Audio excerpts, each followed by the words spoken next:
মহিলার উপর নির্যাতন হলো কাটছাড়তে মমতা ব্যানার্জির জবাব দাও।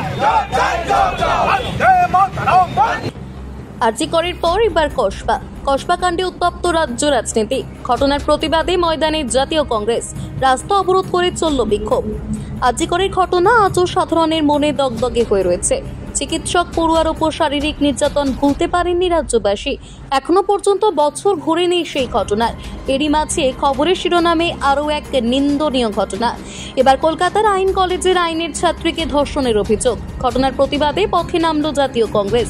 দুর্গাপুরের কোকোভেন থানার গ্যামন ব্রিজের গুরুত্বপূর্ণ পথ অবরোধ করে বিক্ষোভ দেখান তারা। এই বিক্ষোভের জেরে অবরুদ্ধ হয়ে যায় দুর্গাপুর স্টেশন থেকে ডিভিসি মোড়ে 19 নম্বর জাতীয় সড়ক যাওয়ার রাস্তা। এই বিক্ষোভের নেতৃত্ব দেন জেলা কংগ্রেসের সভাপতি দেবেশ চক্রবর্তী, মহিলা কংগ্রেসের সভানেত্রী মেঘনা মান্না। কংগ্রেস কর্মী সমর্থকেরা রাস্তায় বসে পড়ে তুমুল বিক্ষোভ দেখান। পুলিশ বিক্ষোভকারীদের হটাতে গেলে পুলিশের সাথে চলে বচসা। 15 মিনিট ধরে গুরুত্বপূর্ণ রাস্তায় উত্তেজনা ছড়ায়। পরে পুলিশের তৎপরতাতে উঠে যায় অবরোধ।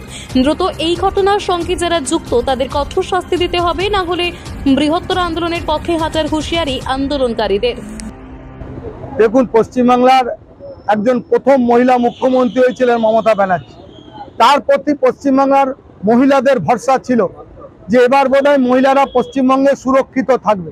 কিন্তু একটার পর একটা ঘটনা, পার্ক স্ট্রিট কামদুনি থেকে শুরু করে, কাটোয়া কাণ্ড থেকে শুরু করে, আরজি কর কাণ্ড থেকে শুরু করে, গত পরশুদিনের ল কলেজের ভিতরে একজন ছাত্রীকে যেভাবে কলেজের ভিতরে গণধর্ষণ করা হয়েছে, তার প্রতিবাদে ভারতীয় জাতীয় কংগ্রেস আজকে গোটা পশ্চিমবঙ্গ জুড়ে আমরা বিক্ষোভ কর্মসূচি নিচ্ছি।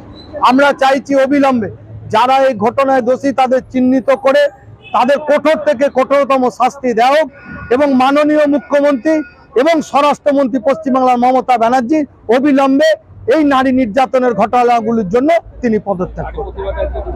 আজকে তার প্রতিবাদে আমরা দুর্গাপুরে বিক্ষোভ মিছিল করেছি এবং তারপরে আমরা এখানে পথ অবরোধ করেছি। পুলিশের সঙ্গে ধস্তাধস্তি হয় এবং আমাদের জাতীয় কংগ্রেস এই গণধর্ষণকারীদের বিচার চাইছে। এবং শুধু তাই নয়, 2011 সালে মহিলা মুখ্যমন্ত্রী হিসেবে মমতা বন্দ্যোপাধ্যায় মসনদে বসার পর থেকে একের পর এক প্রতিনিয়ত আমরা কোথাও না কোথাও বাংলার মহিলাকে ধর্ষিতা হতে দেখছি। তো সুতরাং আমরা যেখানেই এই ধরনের ঘটনা ঘটে সেখানেই জাতীয় কংগ্রেস প্রতিবাদ করে। আজকেও তার ব্যতিক্রম হয়নি। যারা ধর্ষণ করেছে তাদের এবং তার ব্যর্থতার জন্য আমরা মুখ্যমন্ত্রী তথা স্বরাষ্ট্রমন্ত্রীর পদত্যাগ দাবি করছি। দুর্গাপুর থেকে বিধানচন্দ্র গাঙ্গুলির রিপোর্ট, নিউজ বঙ্গ লেখনী।